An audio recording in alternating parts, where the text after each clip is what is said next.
Ah, God damn it. If you're not going to fight, you might as well just retire right now. Jesus.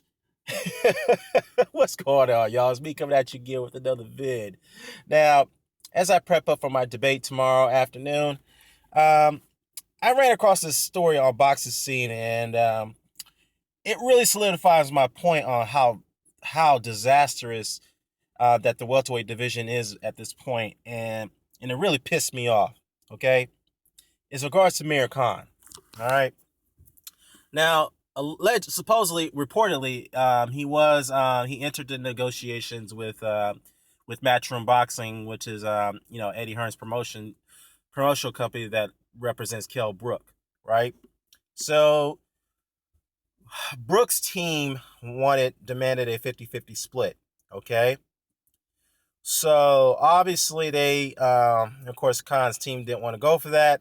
So Hearn offered a, compromising split of 60-40. Okay. Then they come back out, and this is Khan's team. Khan's team comes back out with their counter offer of an 80-20 split. Okay. Now, of course, when you make an outrageous demand like that, the fight's going to be called off. All right. It's not going to happen. All right. And the reason why, when fighters and their camps make outrageous splits demands like that, that's an indication that they don't want the fight, and they're going to call the other party's bluff, knowing that they're not going to take that damn split. So they could use that as an excuse for not making the fight happen. All right. Usually when people price themselves out, that's another sign of ducking. All right. I don't care how you describe it. Now, I know Shady Slim, he recently made a video about the welterweights versus the heavyweight division, which one is better. How would you sum it up? And he named me along with Blood Boxing and Mr. Boxing Today. Okay. Now, he cited in the video, and this is all, no disrespect to Shady. I like Shady. This is no diss video. I respect him a lot. Once again, I say go to this channel, check out his content. He's got great content. Subscribe and share it, okay? He said that Amir Khan is the best welterweight in the division right now, okay? So, if that's the case, Shady, now explain to me why Amir Khan hasn't won a title there yet, okay?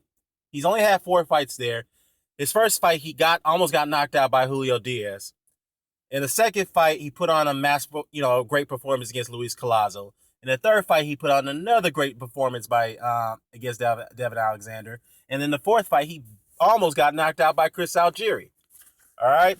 And since then, what has he done? I understand you got other activities going on outside the ring. He does have foundations and other charitable work that he's working on in his native country of Pakistan. I understand all that.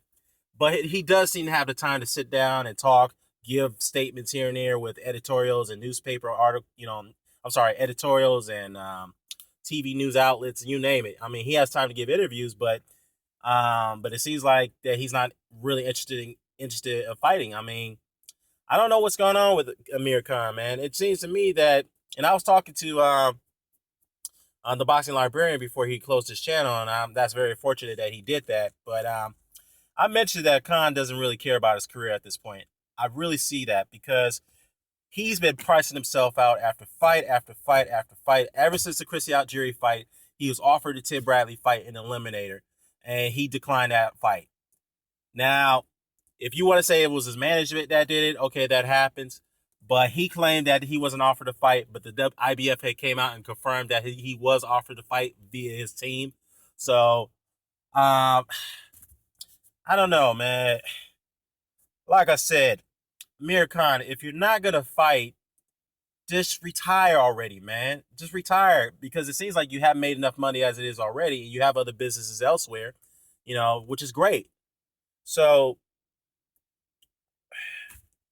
as a boxing fan, this is very frustrating, man.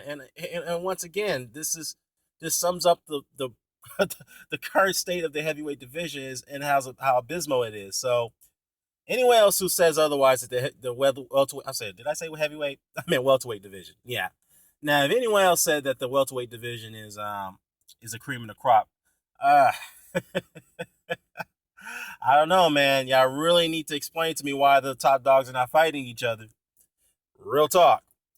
Now, I want to read a quote from you, from Eddie Hearn, what he had to say about this. Okay? He said here, quote, I had a meeting on Monday with Amir Khan's lawyer, and firstly, when you're dealing with Amir Khan, you're dealing with about 3 or 4 different parties, and it's very confusing. Now, on Monday, I was told you've got to be nice. Don't talk about these negotiations. They're confidential.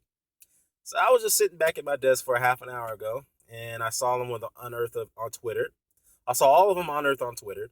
So I felt that I had to come out and say my piece, but because the situation is he's trying to price himself out of the fight because he doesn't want the fight. Bingo, like I just said. I feel the British public and the fight fans need to know the truth of what we're doing is all we can here, okay?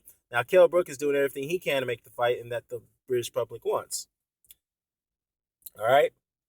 And the rest of the quotes here says, it's been very positive the last few weeks because we've been talking and there's some dialogue. It's always good. But like I said, when we had the meeting on Monday, I was gobsmacked by their demands.